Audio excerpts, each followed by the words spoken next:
Hello, welcome and अस्सलाम वालेकुम। उम्मीद है कि आप सब खैरियत से होंगे। Welcome back to another video. आज की वीडियो में थोड़ी सी डिस्कशन करेंगे और प्लस आपको डॉक्यूमेंट्स की जो रिक्वायरमेंट है उसके बारे में बताता चलूँगा, क्योंकि लोगों का अब जो फोकस है वो 476 के बंद होने के बाद या सीज़ होने के बाद, क्योंकि इन्होंने कहा है कि हम कोई ग्रांट्स नहीं देंगे टिल जुलाई 2024। तो आप लोग पूछते हैं कि what is the best alternate. इस बारे में थोड़ी सी बात कर लेंगे कि बेहतरीन अल्टरनेट सोल्यूशन क्या है, और फिर साथ साथ बात कर लेंगे डॉक्यूमेंट की, अटेस्टेशन की, बिकॉज जो लोगों के पास ऑप्शंस आ रही हैं उसमें एक ऑप्शन स्टूडेंट वीज़ा की भी है। तो इस बारे में बात कर लेंगे कि स्टूडेंट वीज़ा अप्लाई करना चाहिए नहीं करना चाहिए। फिर जो गैप वाली बात है कि अगर मेरा गैप है तो व्हाट शुड आई डू। फिर थोड़ा सा फाइनेंशियल्स की बात कर लेंगे कि कौन से फाइनेंशियल हैं, तो थोड़ी सी डिस्कशन हो जाएगी और it will be a random video. थोड़ा सा आप लोगों को ओवरव्यू भी दे दूंगा कि अब हमें क्या करना चाहिए।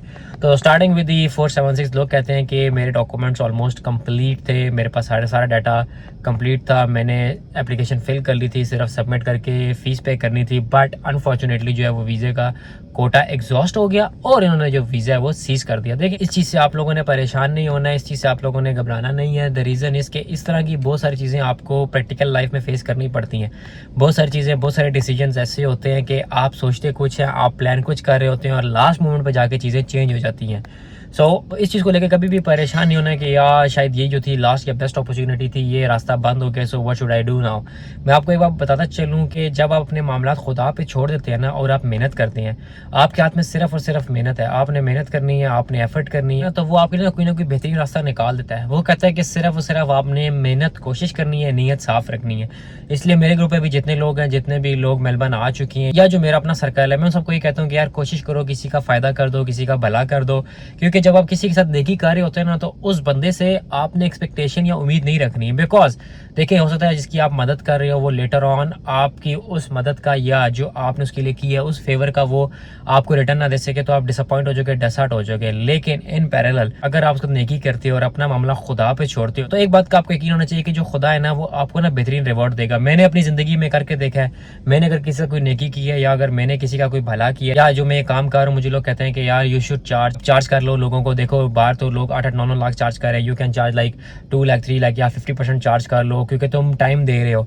आई टोटली एग्री, मैं अपना टाइम दे रहा हूँ, मैं इस मुल्क में से अपना टाइम निकाल रहा हूँ, मेरी अपनी फैमिली लाइफ भी है, उसके साथ साथ मैं अपनी जॉब भी कर रहा हूँ, फिर मैं यूट्यूब के लिए भी टाइम निकालता हूँ। लेकिन मेरा एक ही मकसद है कि यार लोगों का भला हो जाए। देखें, मेरे लिए कहना बहुत आसान है। लोग मैसेज कर रहे हैं कि 476 वीज़ा बंद हो गया है, क्या ये दोबारा खुल जाएगा, मुझे अप्लाई करना चाहिए नहीं करना चाहिए। मेरे लिए बड़ा आसान है कहना है कि हाँ भाई, ये वीज़ा जो है वो जून के एंड में या 1 जुलाई से ये दोबारा ओपन हो जाएगा, कोटा खुल जाएगा, तो आप अप्लाई कर दें। लेकिन मैं आपको वो इन्फॉर्मेशन दूंगा जो मुझे कंफर्म होगी या जो डिपार्टमेंट की तरफ से ऑफिशियली रिलीज़ होगी। लोग कहते हैं कि प्लीज़ आप ऐसी कोई बात कर दें कि जिससे हमें कोई होप मिल जाए। देखें, मैं ऐसी कोई भी बात आप लोगों से नहीं करूंगा जिसके बारे में मैं खुद कॉन्फिडेंट नहीं होऊंगा या जिस चीज़ के बारे में मुझे खुद पूरी इन्फॉर्मेशन नहीं होगी। इवन लोग मेरे से पूछते हैं डिफरेंट असेसमेंट बॉडीज़ के बारे में कि उसकी असेसमेंट किस तरह करानी है, या फॉर एग्जांपल कौन कौन से डॉक्यूमेंट्स रिक्वायर्ड होंगे, आइल्स की क्या रिक्वायरमेंट है या पीटी की क्या रिक्वायरमेंट्स हैं। तो हमेशा यही कहता हूँ कि मुझे टाइम दे, मैं रिसर्च करता हूँ, मैं पढ़ लेता हूँ, मैं डॉक्यूमेंट आपसे शेयर कर लेता हूँ, या मैं डॉक्यूमेंट पढ़ के एक समरी बना के आपसे शेयर आउट कर दूंगा, so that you have the relevant and right information. So इसीलिए मैं किसी भी सूरत ये नहीं कहूँगा कि यार 476 वीज़ा जो है ना वो जुलाई में दोबारा खुलेगा। बट एक और बात बता चलूँ कि I am very much hopeful. Visa है ना उसका कोटा एग्जॉस्ट हो गया। इन्होंने ये नहीं कहा कि वीज़ा ख़त्म हो गया है, इन्होंने कहा है कि नो मोर ग्रांट्स टिल 30 जून 2024। इसका ये मतलब है लाइकली कि ये 1 जुलाई 2024 के बाद इसका कोटा रिफ्रेश करेंगे और ये मजीद लोगों को ग्रांट्स देंगे। But it is still subject to home affairs, उनके डिसीजन, उनकी कॉल के ऊपर है। अब ऑल्टरनेट की तरफ आ जाते हैं कि अगर मैं 476 अप्लाई करना चाह रहा था या मैं कर सकता था और फॉर सम रीज़न मैंने एप्लीकेशन लॉन्च नहीं की थी या मैंने लॉन्च की थी and I have done the medicals as well, मेरा ग्रांट आने वाला था, लेकिन अब चूंकि वीज़ा बंद हो गया है, तो what are the other options. मैंने जब ये चैनल शुरू किया था ना, या जब मैं यूट्यूब पे आया था, रीज़न भी यूट्यूब पे आने का ये था कि मैंने अपने जब दोस्तों की मदद की, जब मैंने अपने बैच फेलोज की उसके साथ जो मेरे सर्कल के लोग थे उनको जब 491 के इन्विटेशन आए ना, और मैं देखा कि मेरे आसपास लोगों को 189, 190 और 491 के बेतहाशा लास्ट इन्विटेशन आ रहे हैं, तो मैंने कहा यार ये वो टाइम है या ये वो अपॉर्चुनिटी है जो हमें अवेल करनी चाहिए। फिर जब मैंने थोड़ा सा एक्सप्लोर किया, मैंने पाकिस्तान विजिट किया, मैंने जाके एक्सप्लोर किया, वहाँ मैंने देखा, लोगों से मिला, तो लोगों को आइडिया नहीं था। Like they are very much keen कि अपने कैरियर में प्रोग्रेस करें, बाहर के मुल्कों को एक्सप्लोर करें, लेकिन लैक ऑफ इन्फॉर्मेशन या फिर जो एजेंट्स हैं उनका चार्ज इतना ज़्यादा है कि लोगों को इस चीज़ के बारे में इन्फॉर्मेशन नहीं थी। सो आई डिसाइडेड कि जो चीज़ मैं अपने सर्कल में कर रहा हूँ, लेट्स डू इट पब्लिकली। मैं इसको पब्लिकली करता हूँ, मैं लोगों से शेयर आउट करता हूँ, मैं उनको अच्छी अपॉर्चुनिटीज़ बताता हूँ। उन्हें कहता हूँ कि यार if you want to progress और आप कीन है अपने फ्यूचर के बारे में और आप रिस्क लेना चाहते हैं, आप चांसेस लेना चाहते हैं और अपनी ज़िंदगी बदलना चाहते हैं, so this is one of the best opportunity कि आप ऑस्ट्रेलिया अप्लाई करें। मैंने काम स्टार्ट किया, स्टार्ट में मुझे बैकलैश आया, मुझे एक दो एजेंट्स ने कॉन्टैक्ट किया, उन्होंने कहा कि आप क्या काम कर रहे हैं, हम इसके 8-9 लाख रुपए लेते हैं, आपने 2-3 वीडियोज़ डाल दी हैं तो लोग उसको देख देख के कर रहे हैं। फॉर एग्जाम्पल अगर आपके एक वीडियो 100 बंदों ने भी देखे तो मेरे 8 लाख एक बंदे के दिए वो चले गए हैं, तो आप ये काम ना करें। मैं कहा देखो अगर आप लोग एक फ्री एंड फेयर चार्ज करोगे ना तो दैट्स लीगल। देखो आप उस चीज़ का 8 लाख चार्ज कर रहे हो जिसका आप 2 लाख भी चार्ज करो तो it will hardly take like आपके 2 से 3 दिन। तो 2 से 3 दिन के अगर आप 2 से 3 लाख कमा रहे हो दैट्स फेयर इनफ। लेकिन आप उस 2 से 3 दिन के आप 8-8.5 लाख क्यों चार्ज कर रहे हो? लेकिन बस वही बात है कि हम अनफॉर्चुनेटली ये करते हैं कि जब मुश्किल में आते हैं ना तो हम उसको एक अपॉर्चुनिटी समझते हैं और हम ये ढूंढते हैं कि हम किस बंदे का बेस्ट यूज़ कर सकते हैं, फिर हम उस अपॉर्चुनिटी को अच्छे से अवेल करते हैं और हम लोगों का मिसयूज़ करते हैं। क्योंकि लोग जब वो परेशान होते हैं वो चीज़ों से निकलना चाह रहे होते हैं, they are happy to pay anything कि किस तरह जो है ना उनका रास्ता निकल है।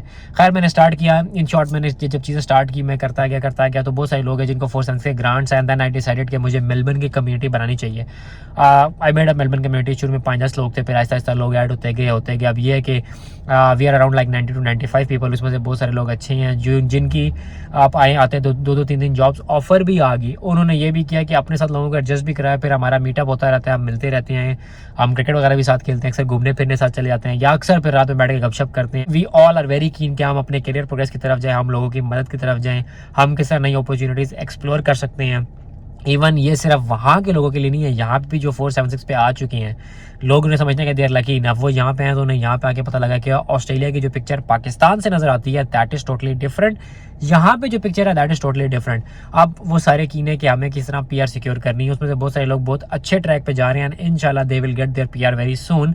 लेकिन वही बात है कि PR का जो कोटा है, लोग पूछते हैं अगला राउंड कब चलेगा, कितना कोटा होगा, it is all subject to home affairs क्या करता है। कोई भी एजेंट या कोई भी बंदा ये कहता है ना कि अगले राउंड में इतने इनवाइट्स आएंगे, इतने होंगे, वो सिर्फ और सिर्फ उस इन्फॉर्मेशन के व्याप पे कह रहा होता है जो डिपार्टमेंट खुद रिलीज़ करता है। अगर कोई बंदा आज कह रहा है कि जी 3 महीने बाद राउंड चलेगा तो किसी को नहीं पता अनलेस डिपार्टमेंट खुद ना कहे कि हमने राउंड चलाना है या वो कोटा रिलीज़ ना करे। ये सारी बात बताने का मकसद ये है कि जब मैंने चैनल स्टार्ट किया ना तभी मेरा फोकस ये था कि मैं लोगों को PR की तरफ पुश करूँ। जो लोग पढ़ाई में अच्छे हैं, they are keen toward the studies और हायर एजुकेशन लेना चाहते हैं, उनको स्टूडेंट वीज़ा में मदद कीजिए, उनको बताया जाए कौन से डॉक्यूमेंट्स रिक्वायर्ड होते हैं, कौन कौन सी अच्छी यूनिवर्सिटीज़ हैं, कौन से शहर अच्छे हैं, कौन कौन सी अपॉर्चुनिटीज़ वो अवेल कर सकते हैं, कौन सा एजेंट अच्छा है जो आपसे खाली पैसे न ले आपका काम भी करे।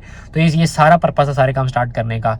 सो कमिंग बैक देयर, जहाँ हमने आज से 6 महीने पहले स्टार्ट किया था, जो 2 ऑप्शन रह जाती हैं आपके पास अदर देन 476, उसमें से एक PR की है और एक स्टूडेंट वीज़ा की है। आई टोटली एग्री, जो स्टूडेंट वीज़ा है उसमें जो कॉस्ट इन्वॉल्वमेंट है ना वो अच्छी खासी है। रफली जो स्टेटमेंट की अगर मैं बात करूँ तो इस टाइम जो लोग कह रहे हैं कि मिनिमम जो आपको शो करानी है ना वो अराउंड 9 to 10 मिलियन जो है वो मिनिमम आपके अकाउंट में हो, तब आपका वीज़ा लगने का चांस बढ़ जाता है। लेकिन with implementation of new policies और जो जनरल स्टूडेंट टेस्ट है इसके बाद चीज़ें मज़ीद डिफिकल्ट हो गई हैं। So now it comes back to the PR।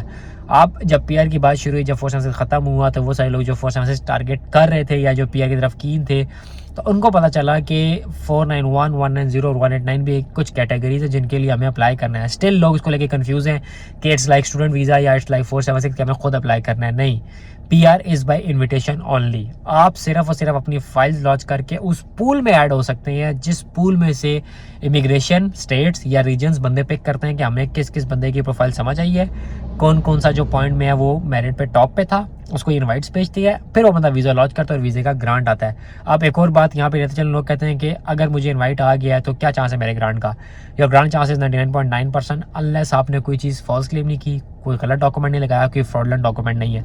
अगर इसमें से कुछ भी मिल गया तो आपके ऊपर साथ साथ बैन भी लगता है। So these are few of the option जो आप डेफिनेटली अदर देन 476 अवेल कर सकते हैं unless we have a clear picture of 476 और उसके लिए हमें वेट करना पड़ेगा टिल 1 जुलाई 2024। सो इसी टॉपिक के ऊपर और इसी चीज़ों के ऊपर डेफिनेटली मैं अगली कुछ वीडियोस बनाऊंगा कि 189, 190, 491 में क्या फ़र्क है, आप किस तरह अपनी फाइल लॉन्च कर सकते हैं। ऑल्दो इसके ऊपर मैं अपनी skill assessment, employment assessment, ROIs इसके ऊपर वीडियोस बना चुका हूँ, बट स्टिल मैं समरी और एक छोटी सी वीडियो दोबारा बना दूंगा कि ये 3 वीज़ा बेसिकली कहते क्या है, इनमें फ़र्क क्या है, किस तरह अप्लाई कर सकते हैं and what are the chances. तो coming to the last portion of the video जिसमें डॉक्यूमेंट्स के अटेस्टेशन की बात है। लोग कहते हैं कि मुझे क्या डॉक्यूमेंट अटेस्टेड चाहिए फॉर PR। देखें, कोई भी डॉक्यूमेंट आपको अटेस्टेड नहीं चाहिए फॉर PR। हाँ, अगर आप स्टूडेंट वीज़े के लिए अप्लाई करेंगे तो आपको अपने डॉक्यूमेंट अटेस्ट करवाने पड़ेंगे, but that should be from notary public. ऐसा नहीं है कि मुफ्त से जाएँ या आप HEC से करवाएं, कोई ऐसा डॉक्यूमेंट आपको वेरीफाई कराने की ज़रूरत नहीं है। आपने अपने डॉक्यूमेंट नोटरी पब्लिक कराने हैं, दैट्स इट, और उसके बाद जो आप अपने डॉक्यूमेंट सबमिट करा सकते हैं। लेकिन अगर आप PR के लिए अप्लाई कर रहे हैं, आपको सारे ओरिजिनल डॉक्यूमेंट चाहिए और आपको कोई भी डॉक्यूमेंट जो है वो टेस्ट नहीं करवाना। सो आई होप मेरी इस वीडियो से वो सारे लोग जो ऑल्टरनेट ऑप्शन ढूंढ रहे थे उनको पता लग गया कि PR और स्टूडेंट वीज़ा है, एंड वो सारे लोग जो डेफिनेटली जिनके ऊपर फाइनेंशियल कॉन्स्टेंट है and they can not go for student visa, वो PR वाली ऑप्शंस की तरफ डेफिनेटली गौर करेंगे, देखेंगे कि क्योंकि जो उसमें कॉस्ट ऑफ डेवलपमेंट है वो PT की है, आपकी स्किल असेसमेंट की है और एम्प्लॉयमेंट असेसमेंट की है, उसके बाद अपनी आप फाइल लॉन्च कर सकते हैं। And after that you have to play and you have to wait. So ये थी मेरी आज की वीडियो, मिलते हैं अगली वीडियो में। टिल देन टेक केयर, अल्लाह हाफिज़।